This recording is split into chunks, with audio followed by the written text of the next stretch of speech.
வணக்கம் நண்பர்களே. நான் வியட்நாமிலிருந்து உங்கள் பாலா. இது பாலாவின் ஜோதிட நேரம். இப்போ எனக்கு கிட்டத்தட்ட ஒரு 12 வயசில் நடந்த ஒரு ஜோதிட அனுபவத்தை, என்னுடைய முதல் ஜோதிட அனுபவத்தை உங்களோட நான் பகிர்ந்துக்கிறேன்.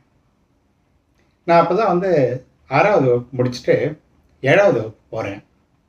அந்த சமயத்தில் தஞ்சாவூரில் நாங்கள் குடியிருந்த அந்த ராணிவாய்க்கால் சந்துன்னு சொல்லுவாங்க, அந்த இடத்துல எங்கள் அம்மாவுக்கு பக்கத்துலேயே ஒரு பெண் ஜோதிடர் ஒருத்தி அவங்களுக்கு எங்கள் அம்மாவுக்கு தோழியாக இருந்தாங்க.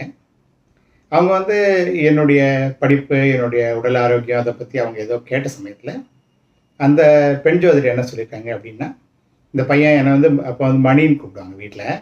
மணி அவன் கடகராசி, அவன் பூச நட்சத்திரம். அவனுடைய அப்பா